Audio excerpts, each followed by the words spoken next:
Hi everyone, welcome back to my YouTube channel. Today's video is another in the series of foster care stories, and the story that I have for you today is something that is very special to me. I was about 10-11 years old, and this was the second to the last foster home that I lived. And this foster home was next to a public park. Now, it was a dead-end street, and at the dead-end street there's a little brick wall and a rec center, and then this vast park. I spent a lot of time in that park playing with my younger brother and sister and lots of other kids. It holds a lot of good memories for me. Now, in addition to be able to play in the park and have a great time, during the summer we would receive free lunches there. And I hold that as a really happy time, to go and stand in line and know that you were going to get a sandwich and a piece of fruit and a carton of milk or some juice or something, just a whole little, wrapped up meal. And it was so special. It was very special to know that, playing hard or whatever, and that you could go count on this lunch that you could pick up. Now, for those of you who grew up either taking your lunch from home or having money to buy a lunch, or however you had your lunch at school, for foster children, when I was in the system, we got these vouchers, and it was like a little coupon book that you just tear off a little cardboard like slip in there and present it and receive your lunch. Now, at the time I was in school, there weren't many people that had these vouchers, like kids who, that was kind of like one of those marks where you knew if somebody, was either in foster care or low income or whatever. It's like that they would have these booklets. So it's kind of like one of those things where you don't really want to pull out your booklet and let people see. It was just, whatever, being a kid. But the ability to go stand in line and feel like you're kind of a group with a bunch of other kids that you don't know where they came from. You don't have to have a voucher, you don't have to have money. You just stand in the line in a public park and you could go and pick up a lunch like everybody else. Holds a really special place in my heart. And two things, I can pretty much guarantee that my love of yellow mustard began in that time frame. Little packets of mayo and mustard. I had the mustard all the time, and 2-3 packets if I could. I still love yellow mustard. So the smell of it just takes me right back to this park and this place and time. And then the second thing is, at one point when I was standing in line to get lunches, this beautiful stretch car pulled up, just a very big car, and this was the late 70s, and land yacht type cars were known to be around then. I don't know what make or what it was, but it was just a big, nice looking car. And a woman got out of the car, out of the back of it, and it was word spread around the kids and people there that this was the woman responsible for us receiving our lunches, our free lunches. And so, of course, we all gathered around her and wanted to thank her. Thank you, thank you, thank you. And I can kind of remember just a bunch of us, crowding around her and reaching out and just saying, thank you, thank you, thank you. It was one of those really, beautiful moments where I remember the gratitude of whatever age, 10, 11 that I was. I could feel the gratitude of everyone there who was just like, hey, thanks so much for this. This is special to all of us.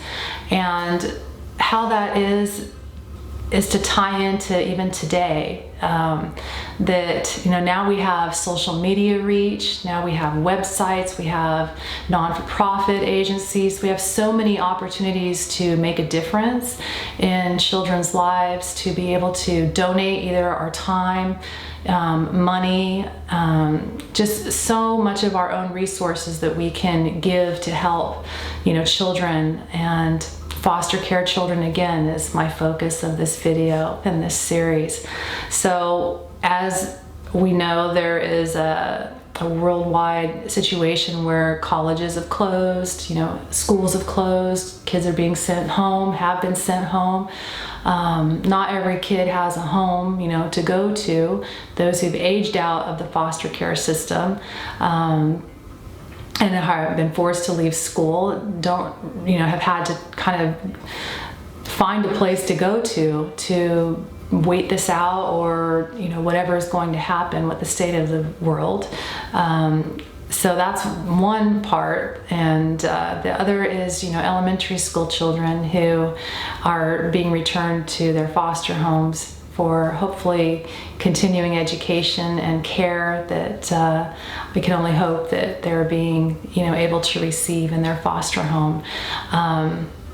I know personally there were a lot of days that going to school was often better than being at home. And this includes, getting fed at school and just feeling safe, having a place that you can be and you just are able to decompress from some of the worries of life of being in the foster care system. So what I'm going to do is leave 2 links at the bottom of the description of this video, and one of them is an organization that I have been able to participate as a volunteer, to fill the packs, to see the products that go in the packs, to see the impact of people who are using their resources to help. And it's wonderful to be a part of something that is going to help a child. So that's one of the links I will leave, and the other is a national link. So this is one that you can donate the cost of a meal. You can donate, what is comfortable for you. I feel like, putting the cost of a meal out there and knowing that there's just a small part that you're able to help somebody else is really a good feeling for yourself too. So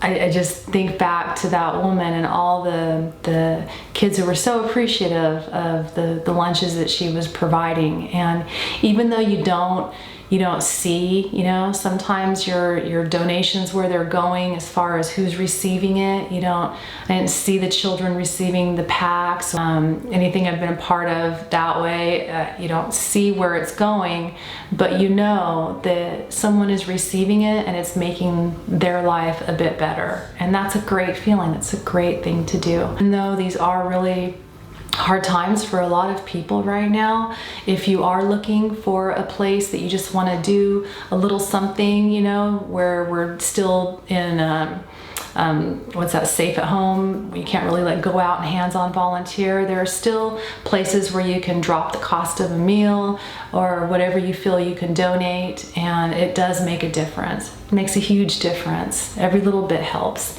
Like I said, the 2 links will be at the bottom of this video description, and as I continue on this series, I will be having guests to just broaden the awareness of things going on and get different perspectives of other people's stories who are involved in the foster care system in the US.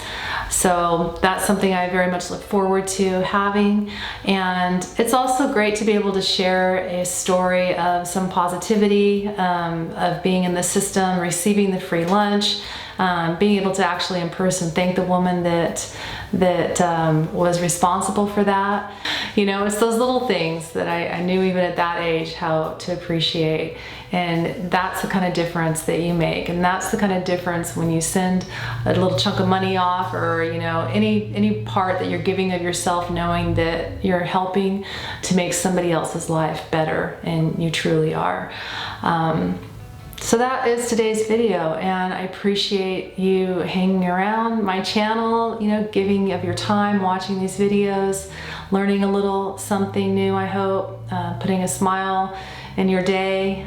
And as I said, I know that these are trying times for a lot of people out there, and my purpose for this video is simply to raise awareness, and especially during this month of May for Foster Care Awareness Month in the US. So until next time, until next video, I will see you then, and thank you so much.